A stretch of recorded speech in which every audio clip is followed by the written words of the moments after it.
John Oates, thank you so much for sitting down with us. It's great. Beautiful day here in Denver. Oh, now you just played a full set with Donovan Frankenreiter Yes. here? It's my third time playing with him. Wonderful. It sounded great. I'm finally learning the songs, by the way. It's good. Now, we would love to hear about your Songwriters Festival. Yes. Aspen, Colorado, September 16th through 19th, coming up in a couple weeks. The city of Aspen asked me to co-produce a Songwriters Festival. So I started calling all my friends, all the people I know, and a lot of songwriters I didn't know who I really respected.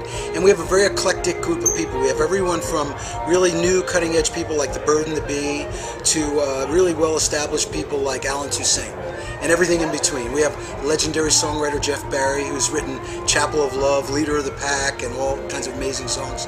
We have Sam Bush, David Bromberg, Richard Butler from the Psychedelic Furs.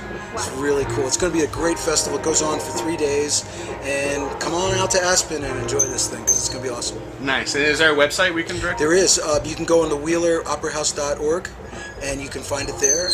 And we have our own page on it. It's called 7908, which is the altitude of Aspen. 7908, the Aspen Songwriters Festival.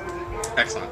Now, I would love to talk with you about harmony. Okay. Because one of the things I love about your whole career is the use of really interesting harmony, slash chords, really rich, full R&B and doo-wop. We have a musician among us. It's good. Now, how much of that harmony knowledge came to you from doo-wop? You hit the nail on the head. It's exactly what I was going to say. What we do is a cross between doo-wop, street corner music, and a more sophisticated urban R&B mixed with acoustic music. It's really an amalgam of American music filtered through the Philadelphia mentality is basically what it is. And you hit the nail on the head. Doo-wop music's at the core of it, but we do a lot more sophisticated stuff than that. Mm-hmm. Yeah. Wonderful. So it sounds like you all had a jazz background as well. No, not really jazz. We're both schooled musicians. Daryl went to music school. I went to journalism school, but I was trained, classically trained.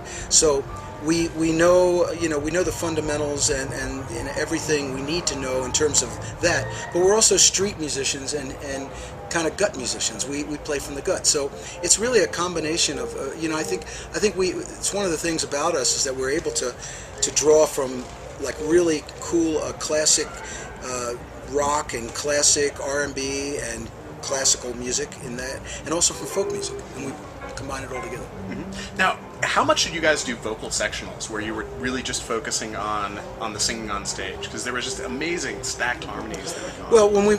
Well, recording and live playing are two different things. Mm-hmm. One thing, live playing, we have an amazing band and they all sing, so we are able to pull off those harmonies. In terms of being in the studio, Daryl and I did all the harmonies ourselves. We never had any other singers sing with us except the two of us.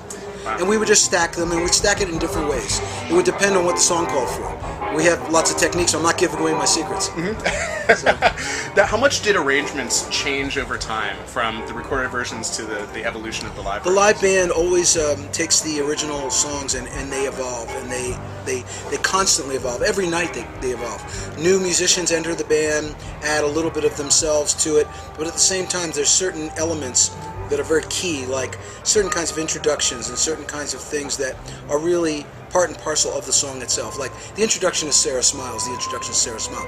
You don't play that song without playing that introduction. But then once the song begins, who knows where it goes. So we're kind of like the R&B Grateful Dead. R&B jam band. Now talking about going into the back catalog, are there songs that didn't really get the promotional push at the time that you really encourage people to read? We have a box set out called Do What You Want, Be What You Are, and on that box set we went out of our way, because Daryl and I picked the songs, and of course the hits are represented because they need to be, but really what's on that box set is the stuff that we felt was really important songs. They may have been album cuts, they may have been overlooked as singles, but nevertheless we thought they were important songs to show our growth as writers, producers, artists, whatever.